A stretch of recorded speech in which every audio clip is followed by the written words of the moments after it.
Nice. Thank you. நான் பார்க்காம சொல்றேன் சுஜாதாஜி, எனக்கு ஸ்கிரீன் இது வேண்டாம் ஷேரிங். Okay okay G.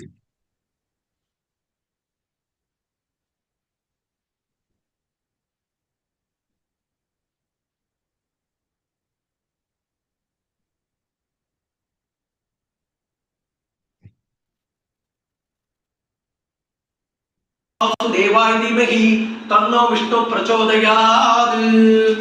ओम श्री हिरण्यवर्णां हरिणीं स्वर्णरजतस्रजां चन्द्रां हिरण्ये लक्ष्मी जातवेदो आवह ताम आवह जातवेदो लक्ष्मी मनभगामिनीं यस्यां हिरण्यं विन्देयं कामशो पुरुषानहम् अश्वपूर्वां रथमद्दिनां सीनाद प्रमोदिनीं श्रदेवी भव्ये शीर्मा देवी दुषतां कामसो अस्मितां हिरण्य प्रकारा मात्रां जलन्तीं दृप्तां दर्पयन्तीं पद्मेसितां पद्मवर्णां धामिहोपहिवेश्यं चन्द्रां प्रभाषाय यशजाज्वलन्तीं श्रियल्लोके जैवष्टामुदारां तां पद्मिनीं शरणमहं प्रपदे लक्ष्मीर्मे दर्शतां दावृणे आदित्यवर्णे तपसोदि जातो वनस्पतिस्व वृक्षोद बिल्बः तस्य फलानि तपसा नुदन्तु वायान्तराश्या बाह्या अलक्ष्मीः उभयदु मान्देव सवा कीर्तिष्णा मणिना सह प्रादुर्भूतोऽस्मि राष्ट्रेऽस्मिन् कीर्तिं मृदुं ददातु मे श्मिपाशामलां ज्येष्ठावलक्ष्मीं नाशयामहम् अमूदिमततृप्तिं च सर्वां निर्णुति मे गृहात् गन्धद्वारां दुरादर्शां नित्यपुट्टां कृष्णीं ईश्वरीं सर्वभूतानां तामिहोपहिवेश्यं मनसव काममाक्वत्युं आच्यस्मतिमशिमहि पशुरारूपमन्नस्मै शयता यशः कर्तमेन प्रजा गोदामयी शम्भवकर्तमा शिवादे मेयुले मातरं पद्मवालिनी आवतृ तन्तु सलिक्तानि सिक्लीतमस्मे गृहे निशदेव मातरं शिवादे मेयुले आर्त्रां पुष्कर्णि पुष्टिं स्वर्णां हेममालिनी सूर्यां हिरण्ये लक्ष्मी जातवेदम आवह अत्राय कर्णि अष्टिं पिङ्गलां पद्ममालिनी चन्द्रां हिरण्ये लक्ष्मी जातवेदम आवह ताम आवह जातवेदो लक्ष्मी मनभगामिनीं यस्यां हिरण्यं प्रभूतं गावो द्रसस्वां विन्देयं पुरुषानहम् महादेवी च विद्महे विष्णुपत्नी च धीमहि तन्नो लक्ष्मी प्रचोदयात्। ओम नमो विष्णवे नमः महालक्ष्मी नमः सीता लक्ष्मण भरत शत्रुघ्न हनुमत समेत रामचंद्र स्वामिने नमः। Super ji. Kalaji, really you are gifted. Thank Lucky you, to have a person like this. இன்னமா சாண்ட் பண்றார். ரொம்ப அழகா இருந்தது. கேட்டுட்டே இருக்கலாம் போல இருக்கு. Thank you, sir. Thank you, sir.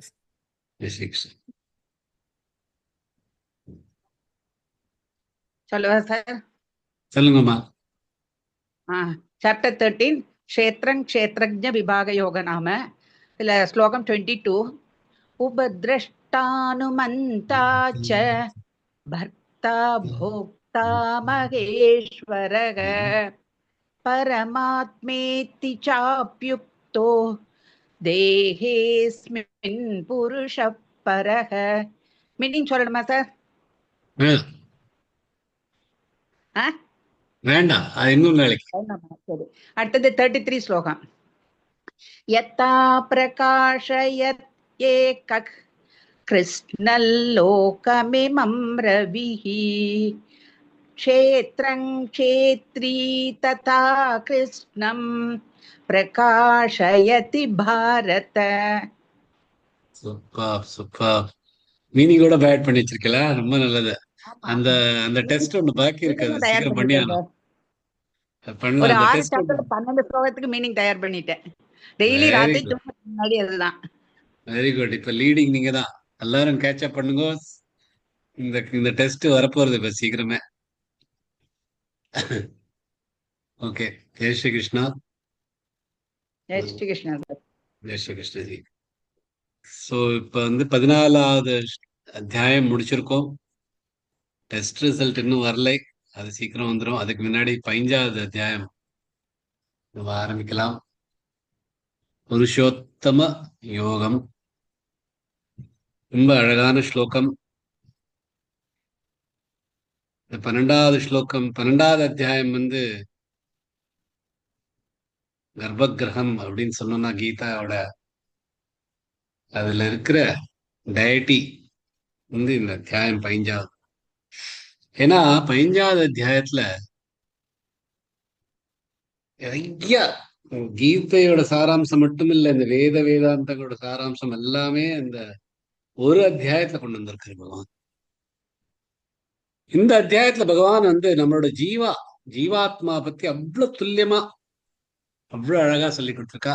அது எப்படி எப்படி பகவான் எப்படி எல்லாம் இருக்கு, எப்படி எல்லாம் இந்த ஜீவாத்மாவும் இந்த இந்த உலகமும் பிரம்மனும் பகவானும் இதெல்லாம் என்ன, இதெல்லாம் எப்படி ஒன்னோட ஒண்ணு கலந்துன்னு இருக்குங்கிறது இந்த அத்தியாயத்துல ரொம்ப அழகா இருக்கு சொல்லி கொடுத்திருக்காரு.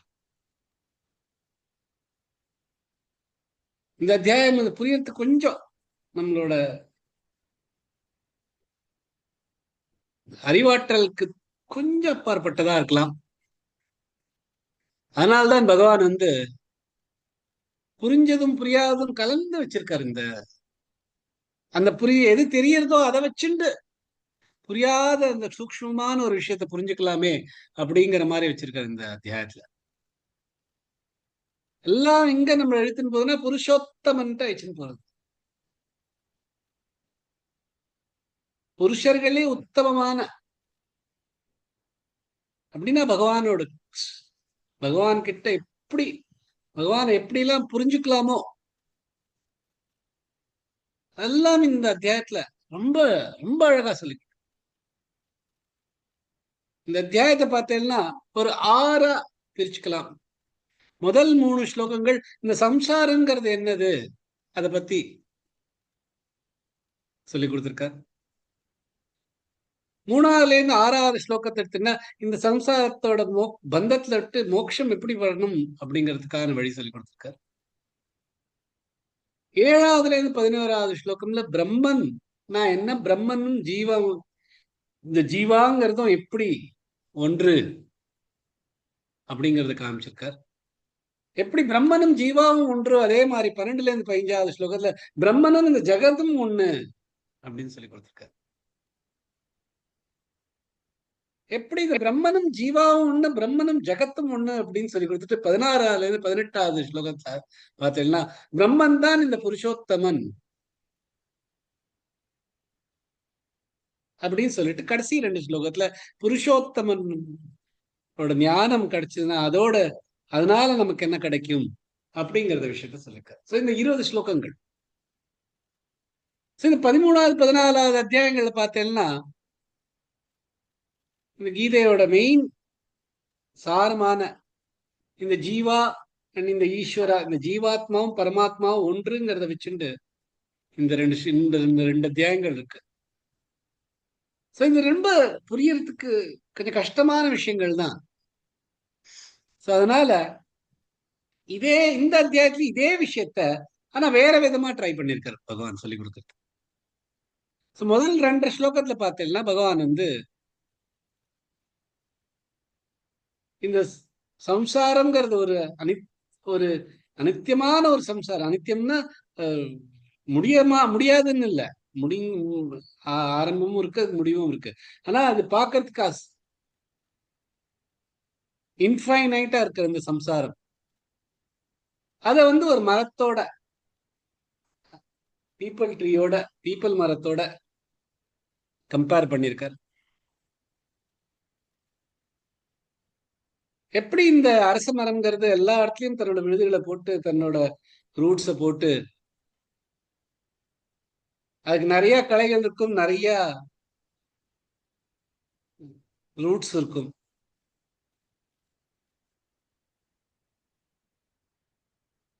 அது பார்த்தாலே ஒரு ஆரம்பிச்சு துருன்னு ஆரம்பிச்சு அது சடனா அதோட ஒரு சம்சாரம் அப்படியே ஒரு மரத்திலேயே ஒரு சம்சாரம் இருக்கிற மாதிரி அவ்வளவு பெருசா ஆயிடும்.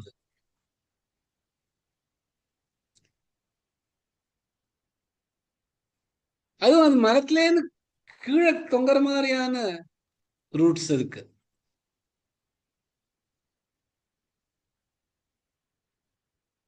சோ அதை பார்த்தாலே கொஞ்சம் மிஸ்டீரியஸா இருக்கும், என்ன இப்படி ஒரு மரம் இருக்கு அப்படிங்கிற மாதிரி. இந்த மரத்துல எப்படி எல்லாம் மாட்டின்னு இருக்கோ அது மாதிரி ஜீவாவும் இந்த ஜீவாத்மாவும் இந்த சம்சாரத்துக்குள்ள அப்படி மாட்டின்னு இருக்கு அப்படின்னு முதல் 2 ஸ்லோகத்துல சொல்லிட்டு அடுத்த 2 ஸ்லோகத்துல, அதாவது 3ஆவதுல இருந்து 5ஆவது ஸ்லோகத்துல பார்த்தீங்கன்னா பகவான் இதுல இருந்து எப்படி வெளியில வரணும் அப்படிங்கறத சொல்லி கொடுக்குறார்.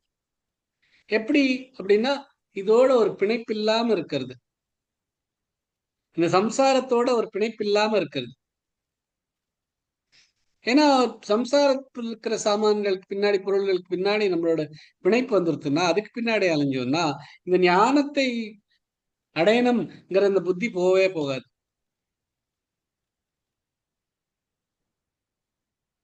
சோ இந்த மாதிரி இந்த மனசை இந்த இந்த பிணைப்பிலேருந்து வெளியில கொண்டு வந்தோம்னா நம்ம பிரம்மன் என்ன அப்படின்னு நம்ம தேட ஆரம்பிக்கலாம். இதுதான் ஞான யோகம்.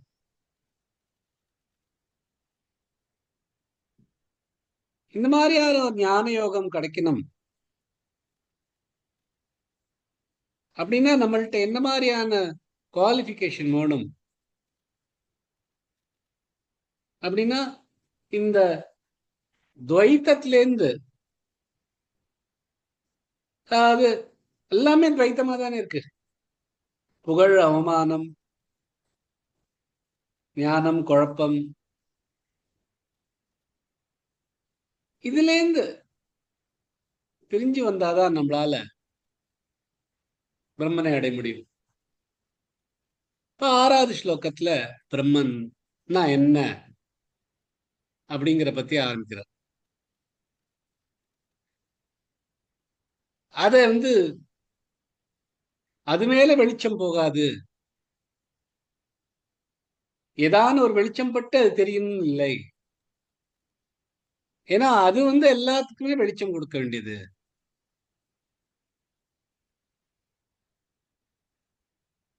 இந்த பிரம்மனை அடைஞ்சா திருப்பி இந்த சம்சாரத்துக்கு திருப்பி வர வேண்டாம்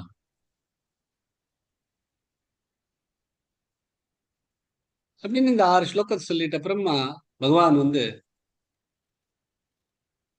இந்த ஜீவா ஜெகத் ரெண்டுமே பிரம்மன் தான் அப்படிங்கறது சொல்ல ஆரம்பிச்சார். சோ பிரம்மனை அடையணும்னா இந்த ஜெகத்துல இருந்துட்டே பிரம்மனை அடைய முடியும் அப்படிங்கறதா நமக்கு புரிஞ்சுக்க வேண்டிய ஒரு விஷயம். ஏன்னா அந்த பிரம்மன் தான் ஜீவா, பிரம்மன் தான் ஜெகத். சோ நம்ம ஜெகத்துல இருக்கச்சியே நம்மளால இந்த பிரம்மனை அடைய முடியும். எங்கேயும் அதுக்காக அலைய வேண்டாம், இருந்தபடியே நமக்கு கிடைக்கும். சோ 7ஆவதுல இருந்து 11ஆவது ஸ்லோகத்துல பார்த்தீங்கன்னா பகவான் இந்த ஜீவா அப்படின்னா நமக்குள்ள இருக்கிற இந்த விழிப்புணர்ச்சி, அது இருக்கிறச்சுதான் நமக்கு உயிரோட இருக்கும் அப்படிங்கிற ஒரு கணிப்பு வருது. அதுல இருந்து தான் வருது. இந்த ஜீவாங்கிறது பிரம்மன் தான். பிரம்மனோட ஒரு ஒரு விதமா பிரம்மனை பார்க்கறது இந்த ஜீவா மூலமா பார்க்கலாம். இறக்கும் போது இந்த ஜீவாதான், இந்த விழிப்புணர்ச்சி தான், இந்த பிராண வாயுதான், அது தன்னோட மனசையும் தன்னோட இந்திரியங்களையும் எடுத்துட்டு வேற தேகத்துக்கு போயிடும். இந்த ஜீவாதான் எல்லாத்தையும் அனுபவிக்கிறது. இந்த பிரம்மன் தான் ஜீவா அப்படின்னா இந்த ஜீவா மூலம் பிரம்மன் தான், இந்த பகவான் தான் எல்லா உயிர்களிலும் இருக்கிற இந்த உயிரினங்களிலும் இருக்கிற உயிராக தன்னை வெளிப்படுத்துகிறார்.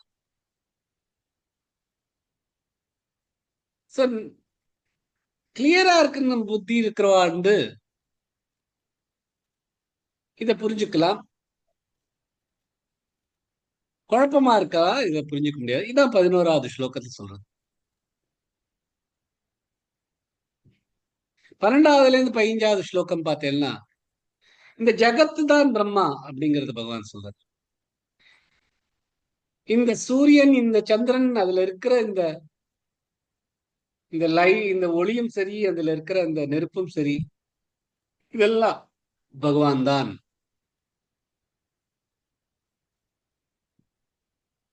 இந்த சந்திர ஒளி, சூரிய ஒளி மூலம் பகவான் எல்லாரையும் தாங்கிட்டு இருக்கார்.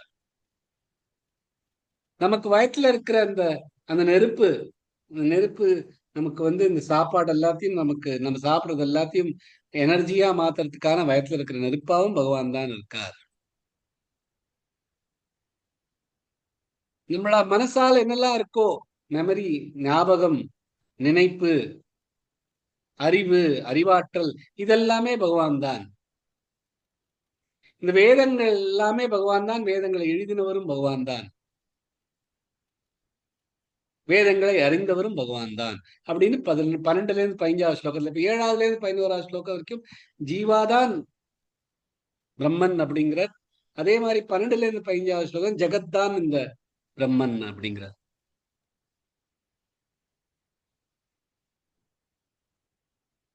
அடுத்த 3 ஸ்லோகங்கள்ல பகவான் வந்து பிரம்மனோட ரியல் நேச்சரை காண்க.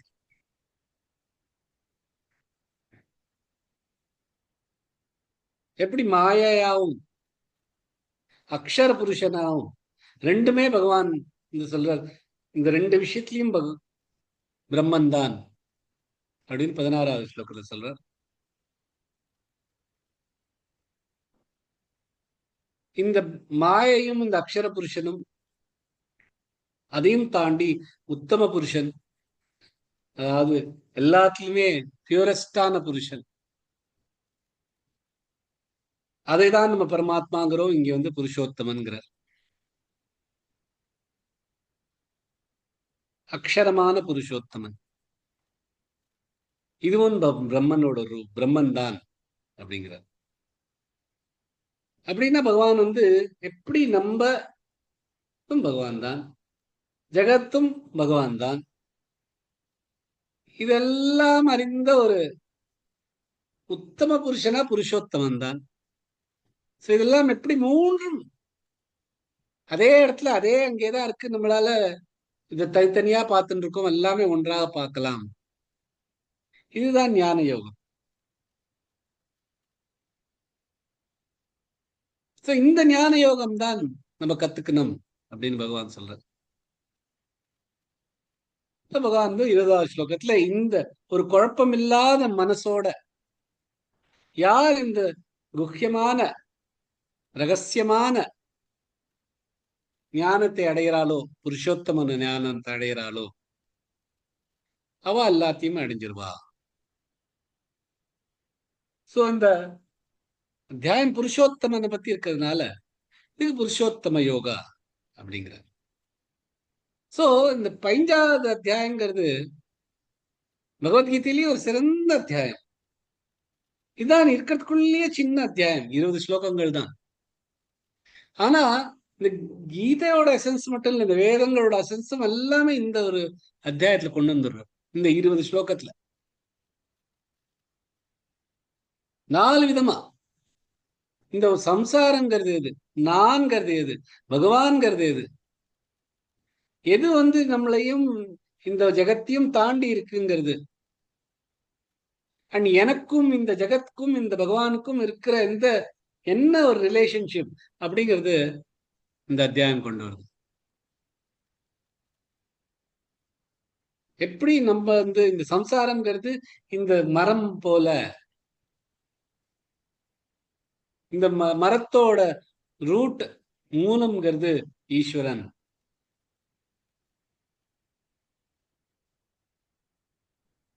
இந்த சம்சாரங்கிறது அதுல இருந்து வர மரம் மாதிரி.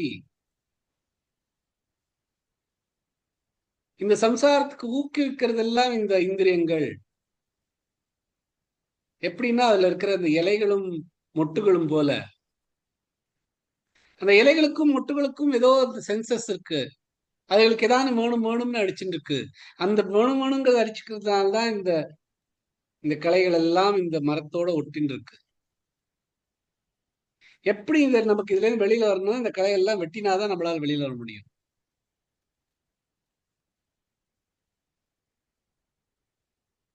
இந்த ஒரு மமத்தை இல்லாம இருந்தாதான் இதுல இருந்து நம்மளால வெளியில முடியும். ஏன்னா இதுதான் ஜீவா, இதுதான் நான் என்கிறது.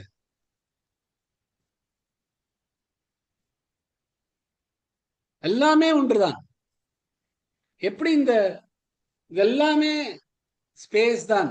ஆனா இந்த செவர்கள் எல்லாம் போட்டு இது ஒரு ஸ்பேஸ், அது ஒரு ஸ்பேஸ் அப்படிங்கிறோமோ, அதே மாதிரி எல்லாமே ஈஸ்வரன் தான்.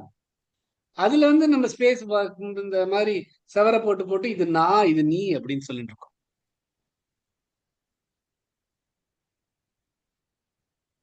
இந்த மனசுதான் நம்மள வந்து தனியா ஒரு படைப்பு மாதிரி தான் வந்து இதுக்கும் சம்பந்தம் இல்லை, நானும் நீயும் வேற அப்படின்னு பார்க்க வைக்க.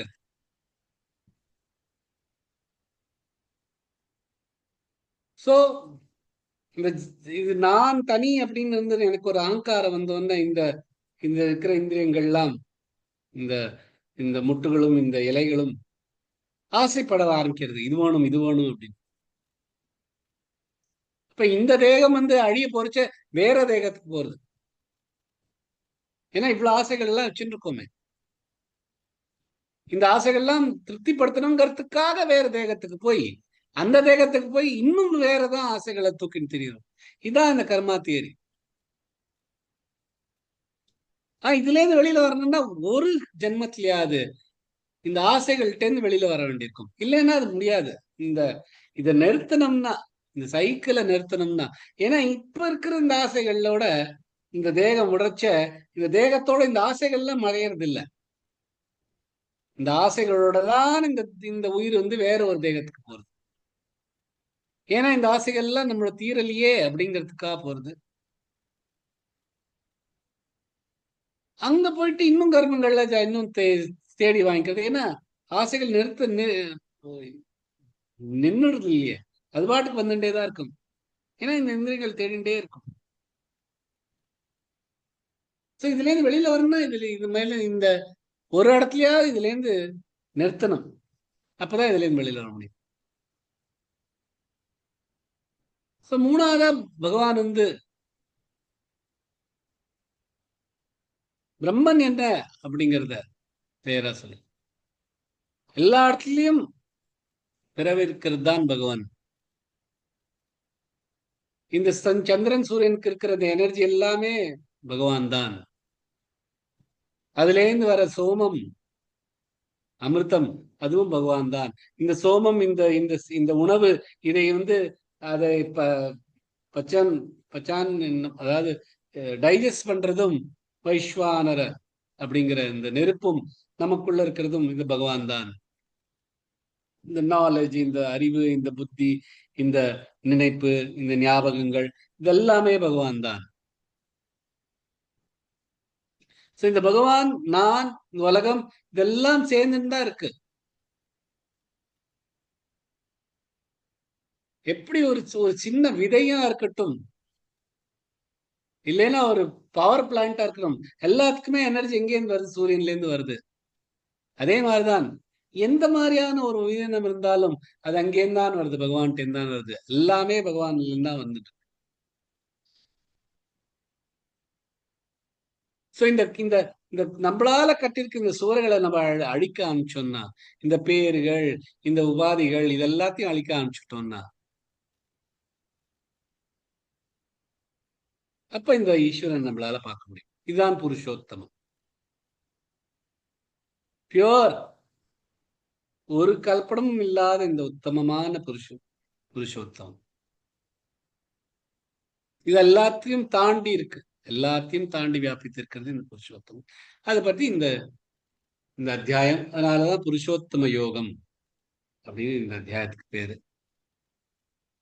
சோ இதுல எப்பொழுதும் மாதிரி 2 ஸ்லோகங்களை பிரேயரா எடுத்துட்டு இருக்கும். முக்காவாசி உங்களுக்கு எல்லாருக்கும் இந்த அத்தியாயம் பயஹாட்டா இருக்கும். ஆனா வெறும் ஸ்லோகங்கள் தான் படிச்சிருக்கோம். இப்ப அதோட அர்த்தங்களோட புரியச்ச இன்னும் அழகா தெரியும் நமக்கு. பிரார்த்தனை ஸ்லோகங்கள் 7வதும் 15வதும் எடுத்துட்டு இருக்கும். மமைவாंशो जीवलोके जीवभूतः सनातनः मम षष्ठानीन्द्रियाणि प्रकृतिस्थानि कर्षति सर्वस्य चाहं हृदि सन्निविष्टो मत्तः स्मृतिर्ज्ञानमपोहनञ्च वेदैश्च सर्वैरहमेव वेद्यो வேதாந்த கிருத்வேத விதேவ சாகம். இதான் 2 ஸ்லோகங்கள் எடுத்துட்டு இருக்கோம். அதில் அவத்தரணிக்காக்கலாம். ஓம் ஸ்ரீ பரமாத்மனே நமः. श्रीमद्भगवद्गीता अथ पंचदशोऽध्यायः. எப்பொழுதும் சொல்ற மாதிரி தான் 5வது ஸ்லோகங்கிறதுனால அத பஞ்ச இருக்கிறதுனால புதமையில் ஆகாது கொடுத்து பஞ்சதசோऽध्याय அத பஞ்சதசோऽध्याय. முதல் ஸ்லோகம் போலாம். ஸ்ரீ பகவானுவாச்ச ऊर्ध्वमूलमधशाखमश्वत्थम् प्राहुरव्ययम् छन्दांसि यस्य पर्णानि यस्तं वेद स वेदवित्. ஊர்துவம் மேல நோக்கி, மூலம் வேர்கள், அதஹ கீழ் நோக்கி, சாகம் கிளைகள், அஸ்வத்தம் அஸ்வத்த மரம், பிராஹுஹு கூறப்பட்டுள்ளது, அவ்யயம் அழிவில்லாத, சந்தாம்சி வேத சந்தங்கள், யஸ்ய எவையுடைய, பர்ணானி இலைகள், யஹ யார், தம் அந்த, வேத அறிவார், ச அவர், வேதவித் வேதம் அறிந்தவர். வேர்கள் மேல் நோக்கி மற்றும் கிளைகள் கீழ் நோக்கி இருக்கும் இந்த அஸ்வத்த மரம் அழிவில்லாதது என்று கூறப்பட்டுள்ளது. அதன் இலைகள் வேதங்கள், இதை அறிந்தவர் வேதம் அறிந்தவர். சிம்பிளா இருக்கு அப்படின்னு பகவான் சொல்றார். ஒவ்வொரு சனமா சொல்லலாம். ஸ்ரீ பகவானுவாச்ச, எப்பொழுது சொல்ற மாதிரிதான். ஊர்த்வ நெடிலெழுத்து ரஃபார் கொடுத்து, ஊர்த்வ மூல நெடிலெழுத்து, ஊர்த்வ மூல மதஷாகம், மத இல்ல, மதஷாகம், ஷாகம் இல்ல, ஷாகம் அப்படின்னு நிறுத்தாம மதஷாகமஸ்வ, ஷாகமஸ்வத், மஸ்வம் இம்மண்ட ஜாயின் பண்ணிட்டு மேல ராகாத் கொடுத்து, மஸ்வத்தம், மஸ்வத் மேல ராகாத் கொடுத்து, மஸ்வத்தம், பிராஹுரவ்யயம், பிராஹு ராவு இல்ல, பிராஹு ஹூ தொண்டையிலேருந்து வரணும், பிராஹுரவ்ய மேல ராகாத் கொடுத்து, ரவ்யயம், ஊர்த்வமூல மதஷாகமஸ்வத்தம் பிராஹுரவ்யயம், छंदांसी छंदा, चंदा இல்ல, छंदा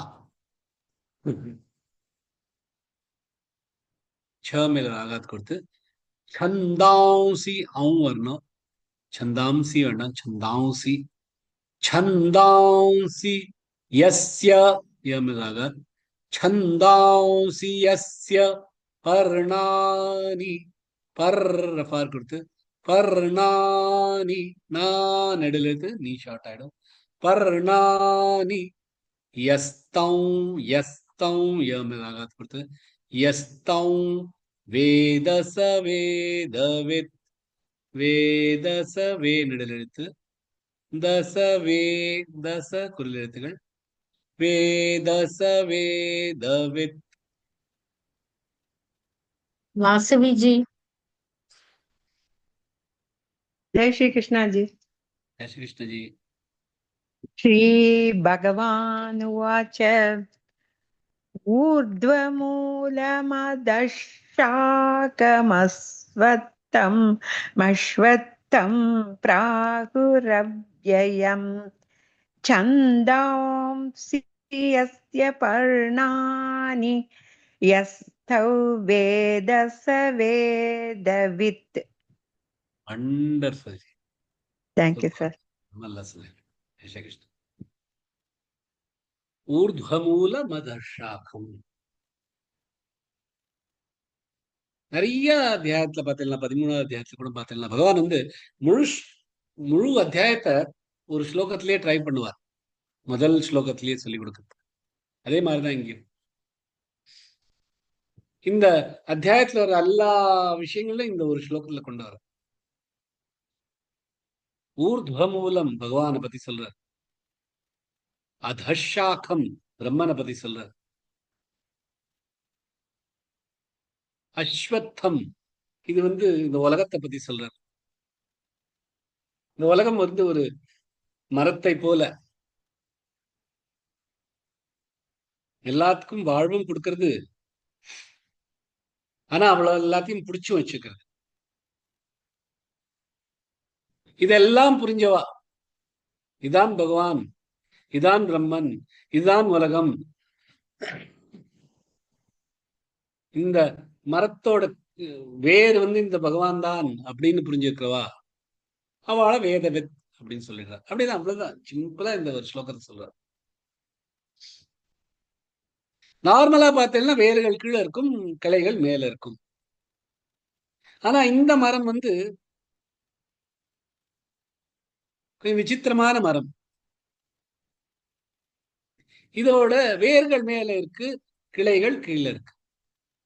ஏன்னா பகவான்ங்கிறது எல்லாத்துக்கும் மேல இருக்கிறது தான் பகவான். ஏன்னா அதுக்கு கீழே ஒண்ணுமே கிடையாது, அதுக்கு மேல ஒண்ணுமே கிடையாது, அதுல இருந்தாம எல்லாம் வருது.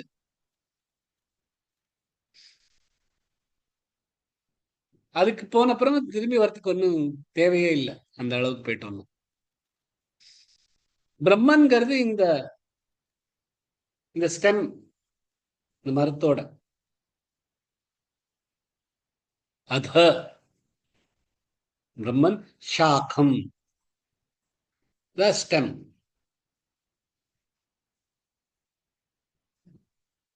பகவானோட ஒரு படி கீழே பிரம்மன்,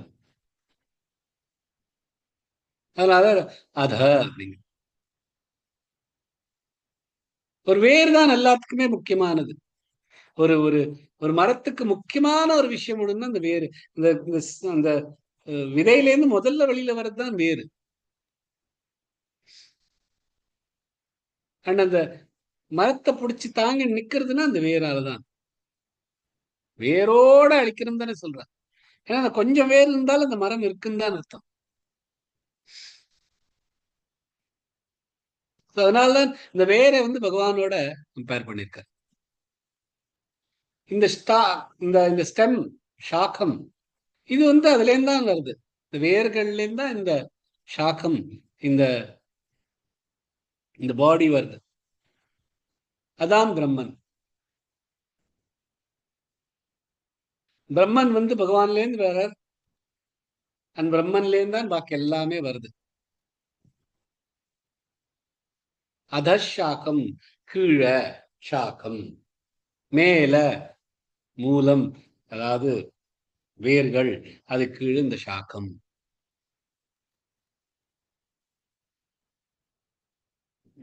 சோ இந்த வேர்கள் பகவான், அதுல இருந்தானே எல்லாமே வருது, அதனால அது பகவான்.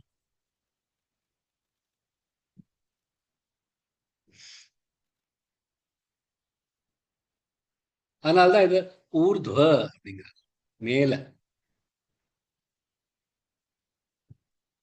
அண்ட் இந்த பகவான்ல இருந்தானே எல்லாம் வர்றதுனால ஊர்துவ மூலம் அப்படிங்கிறது. ஏன்னா இந்த இந்த இந்த ஸ்டெம், இந்த லீவ்ஸ், பிரான்சஸ், கிளைகள் இதெல்லாம் இந்த வேர்ல இருந்தா எல்லாம் வெளியில வருது. சோ எல்லாமே இந்த பிரபஞ்சமே பகவான்ல இருந்தான் வெளியில வருது. இந்த பகவானுக்குள்ளேந்து உள்ளேந்து பகவானுக்குள்ளேயே இருந்துட்டு எல்லாம் வெளியில வருது.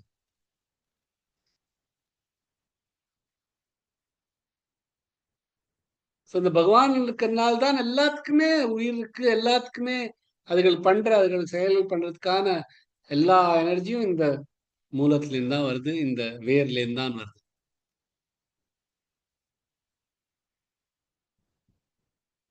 இந்த ஒரு மரத்தோட இந்த ஸ்டெம்மை பார்த்தேன்னா அது பட்டும் படாதமா இருக்கும். யாராவது அதை அடிச்சாலும் அதுக்கு ஒண்ணும் ஆகாது. ஆனா அந்த கலைகளுக்கும் அதுல இருக்கிற இந்த பட்ஸ்க்கும் ஃப்ளவர்ஸ்க்கும் அதுக்கெல்லாம் கொஞ்சம் தட்டினாலே அடி விழுந்துரும், கொஞ்சம் கஷ்டப்பட ஆரம்பிச்சிரும், தர தர தர ஆட ஆரம்பிச்சிரும். ஆனா இந்த உடம்புங்கிறது, இந்த ஸ்டெம்ங்கிறது அதுக்கு ஒண்ணுமே ஒரு நிச்சலமா இருக்கும். அதான் பிரம்மன். ஏன்னா பிரம்மன் வந்து பகவானோட ஒரு படி கீழே. ஆனா எல்லாத்தையுமே விட்டுட்டு எதுக்குமே ஒரு பிணைப்பில்லாம இருக்கிறது தான் பிரம்மன். சோ அதனால இந்த ஸ்டெம் வந்து பிரம்மன் மாதிரி அப்படிங்கிறார். அப்புறம் அஸ்வத்தம் அப்படின்னா இந்த மரம். அஸ்வத்தம்க்கு இன்னொரு ஒரு அர்த்தம் இருக்கு. எது நாளைக்கு இல்லையோ அது அஸ்வத்தம்.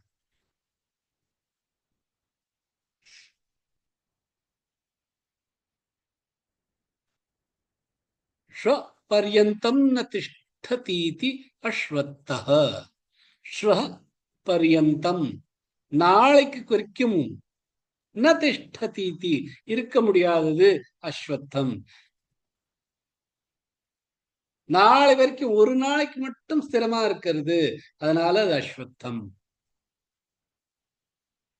அஸ்வத்தம்னு இந்த அரச மரம் பீப்பிள் ட்ரீக்கும் அஸ்வத்தம்னு பேரு. முதல் மாதிரி பார்த்தேன்னா நாளைக்கு கூட, நாளை வரைக்கும் தான், ஒரு நாளைக்கு தான் இது ஸ்திரமா இருக்கும் அப்படின்னு பார்த்தேன்னா, அப்படி பார்த்தாலும் நம்ம இந்த உலகத்தை அப்படி பார்த்துக்கலாம். ஏன்னா இந்த உலகம் அப்படித்தான், எப்ப போறதுன்னு தெரியாது, க்ஷண வரத்துல போயிடும்.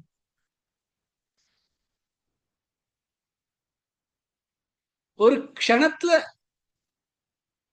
இந்த உலகம் மறைஞ்சிடும்.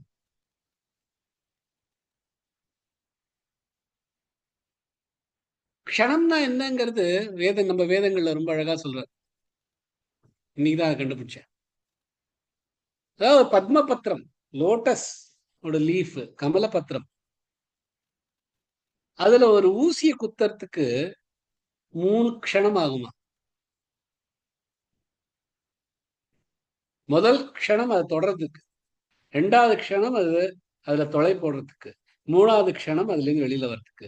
அவ்வளவுதான். அந்த அந்த இந்த ஒரு இலையிலேருந்து ஒரு ஒரு ஊசி போறதுக்கு எவ்வளவு நேரம் ஆகுமோ அது அது வந்து 3 க்ஷணம். ஆனா இங்க என்ன சொல்றோம், ஒரு க்ஷணத்துல இந்த உலகம் தலைகீழா மாறிடும். ஆனா அதை நம்ம அதை இன்ஃபைனைட்டா பாக்குறோம் அதுலயே இருந்ததுனால. அது இல்லைன்னு தெரிஞ்சும் அதை நம்ம இன்ஃபைனைட்டா பாக்குறோம். இப்ப ஆகாயத்தை பார்த்தா நீல கலர் அப்படிங்கிறோம், நீல கலர் இல்லைன்னு நமக்கு எல்லாருமே தெரியும், இருந்தாலும் அதை நீளமா தானே நம்ம பாக்குறோம். ஆஹா, நீல கலர்ல அப்படியே ஆகாயம் இருக்கே, ப்ளூ ஸ்கை அப்படிதான் சொல்றோம். ஆனா ப்ளூ இல்லைங்கிறது சின்ன குழந்தைகள் கூட பிசிக்ஸ் கொஞ்சம் படிச்சிருந்தா அவளுக்கு தெரியும். தெரிஞ்சும் நம்ம அதை ப்ளூவை தான் பாக்குறோம். அது மாதிரிதான் இந்த உலகம் அழிய போறது நமக்கு அறிஞ்சுண்டும், க்ஷணபரத்துல அது அழிய போறதுன்னு தெரிஞ்சுட்டும் அதை அஸ்வத்தமா பாக்குறோம். ஐ மீன் அவ்வியயமா பாக்குறோம். அதுக்குதான் அத பிராகுரவ்யயம் அப்படிங்க. அஸ்வத்தம்க்கு மீனிங், முதல் மீனிங் எப்படி பார்த்தீங்கன்னா ஒரு நாளைக்கு ஸ்திரமா இருக்கிறது தான் அஸ்வத்தம். இன்னொரு மீனிங் ஒரு விருட்சமா, பீப்பிள் ட்ரீயா, அரச மரமா. ஏன்னா இந்த அரச மரத்துக்கு ரொம்ப விசேஷமானது. பகவானே என்ன சொல்ற, அஸ்வத்த சர்வ விருட்சாணாம், சர்வ விருட்சங்களில் நான் அஸ்வத்தம் அப்படின்னு சொல்லியிருக்க பகவான். இந்த அஸ்வத்த மரமா இருக்கட்டும், துளசி மரமா செடியா இருக்கட்டும், இதெல்லாம் பகவானுக்கு ரொம்ப பிடித்தமானது. சோ அஸ்வத்தம் பிராகுரவ்யயம். பிராகுனா சொல்லிருக்கா என்னன்னு, அது அவ்வியயமா இருக்கு அப்படின்னு. இந்த மரம் அழியாத ஒரு மரம் அப்படின்னு அது சொல்றோம். அதான் சம்சாரம் அப்படிங்கிற. அது எப்படின்னா நம்ம ஒரு சமுத்திரத்துல இருந்து இருக்கிற நீர்லாம் மேல ஆவியா போய் மேலேன்னு கீழே விழ போறது. அந்த சமுத்திரத்துக்கு ஒண்ணுமே ஆறுது இல்ல, அந்த சமுத்திரம் அப்படியே இருக்குது. அதே மாதிரிதான் இங்கேயும் அஸ்வத்தம் பிராகுரவ்யயம், அழியாத ஒரு அஸ்வத்த மரம்.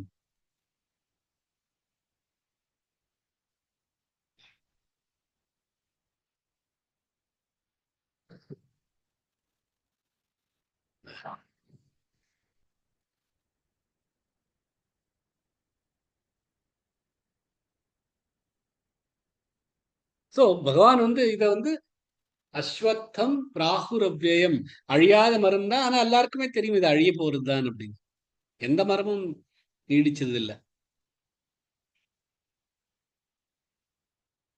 அப்படி பகவான் அப்படி சொல்லறதுக்கும் வரல. ஆனா இது மாதிரி புரிஞ்சுக்கோ, நம்ம எப்படி அதை அப்படி பாக்குறோம்ங்கிறத பகவான் சொல்றதுக்கா அப்படி சொல்றாரு. ஏன்னா 3வது ஸ்லோகத்துல திருப்பியும் நரூபமஸ்யேஹ ததோபலப்யதே நாதோ நச்சாதிர் நச்ச சம்பிரதிஷ்டா அஸ்வத்தமேனம் சுவிரூட மூலம் அசங்கசஸ்திரேண திருடேன சித்வா அப்படின்னு 3வது ஸ்லோகத்திலே அடுத்த அதை கட் பண்ணு, அதை உடைச்சிரு, அதுல இருந்து வெளியில வா அப்படிதான் சொல்றாரு பகவான். இதை நீ பாக்குறியே, இந்த மாதிரி பார்க்காதே அப்படிதான் சொல்றாரு. நரூபமஸ்யேஹ ததோபலப்யதே. இத நீ எப்படி உனக்கு தெரியறதோ அந்த மாதிரி அதை பார்க்க கூடாது, அதை வெட்டின்னு வெளியில வா அப்படின்னு சொல்றாரு. சோ இங்க என்ன சொல்றாருன்னா பிராகுங்கிற, அதனால்தான் கூறப்பட்டுள்ளது என்னன்னா அஸ்வத்தம் அவ்யயம், அஸ்வத்தம் பிராகுர் அவ்யயம். சந்தாசியஸ்ய பர்ணானி, இந்த வேதங்கள்லாம் இதோட இலைகள், இந்த மரத்தோட இலைகள்லாம் இந்த வேதங்கள். எல்லா வேதங்களையும் சொல்றாங்க அப்படி இல்ல. இங்க என்ன சொல்றாங்க, இந்த ரிச்சுவல்ஸ் எல்லாம் இந்த மாதிரி பண்ண, அந்த மாதிரி பண்ணா உங்களுக்கு மழை பெய்யும், இந்த மாதிரி பண்ணா இந்த பகவான் கிடைப்பா, இந்த மாதிரியான தேவர்களை இந்த மாதிரி தியானம் பண்ணும், இந்த மாதிரி தியாகங்கள் பண்ணும் அப்படிங்கிற வேதங்களை பத்தி சொல்றார்.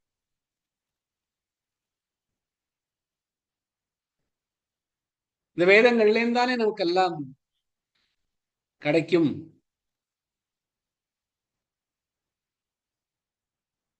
சோ அந்த வேதங்களை பத்தி சொல்றது, அதாவது சாஸ்திரங்கள் படித்து நடக்கிறதுக்கு.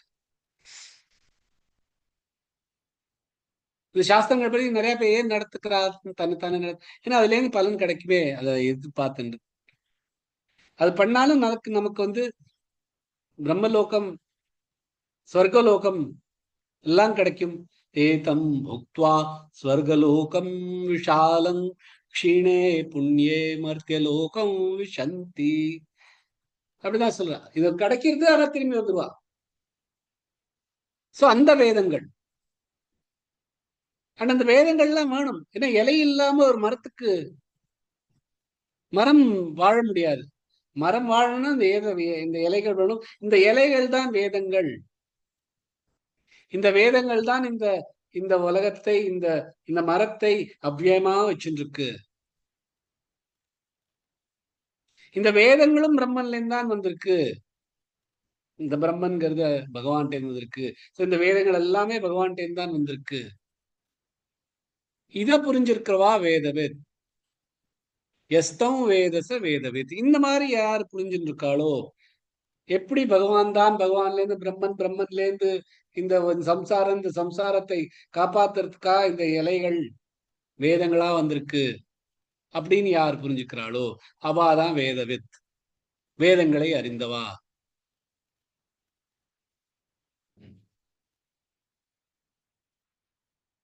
ஆனா இதுல இருந்து இதெல்லாம் நம்மள எல்லாத்தையும் பிணைச்சு வச்சுட்டு இருக்கு இந்த இந்த சம்சாரத்துங்கிறதுல.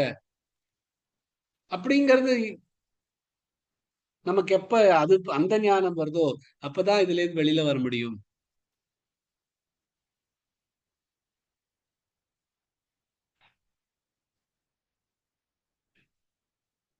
சோ அதான் கடைசியா வேதங்களை புரிஞ்சுட்டு இருக்கிறது மட்டும் புரியாது, இந்த முழு வேதாந்தத்தையும் புரிஞ்சுக்கணும்.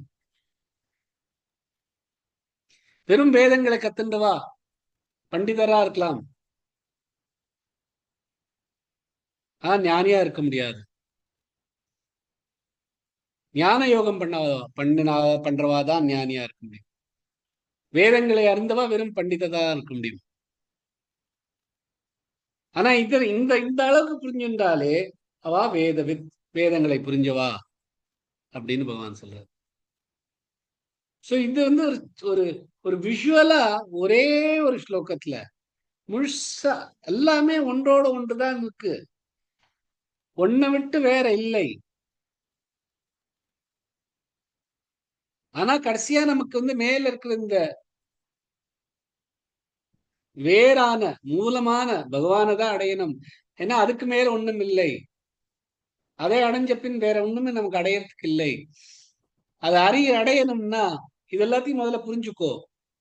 இது பிரம்மன் என்ன, அதுல இருக்கிற இந்த ஜீவாத்மாங்கிற நீ என்ன, இந்த வேதங்கள் எல்லாம் என்ன, இந்த மரத்தை பாரு அவ்வியமான அப்படின்னு பகவான் ஒரு ஸ்லோகத்துல ஆல்மோஸ்ட் எவ்ரி திங் கவர் பண்ணிடுற. அதோட இன்னையோட கிளாஸ் முடிச்சுக்கலாம். பாக்கி ஸ்லோகங்கள் அழகழகான ஸ்லோகங்கள் ஒண்ணு மாட்டி ஒண்ணு வந்துட்டே இருக்கும். ஆனா இது ரொம்ப அழகான அத்தியாயம். அது புரிஞ்சுக்க புரிஞ்சுக்க புரிஞ்சுக்க அதுல இருக்கிற சின்ன சின்ன சின்ன சின்ன விஷயங்கள் வெளியே வர்றத கேட்க கேட்க ரொம்ப எனக்கே இன்னைக்கு ரொம்ப நேரம் இதே தான் படிச்சிருந்தேன். ஸோ அதனால ஒரு ஸ்லோகத்திலேயே இன்னைக்கு ஒரு கிளாஸ் முடிச்சுட்டேன். அதுக்கப்புறம் நாளைக்கெல்லாம் பார்க்கலாம் எவ்வளவு சீக்கிரமா முடிக்கலாமோ இந்த அத்தியாயத்தங்கிறது போக போக தான் தெரியும். ஜெய் ஸ்ரீ கிருஷ்ணன்.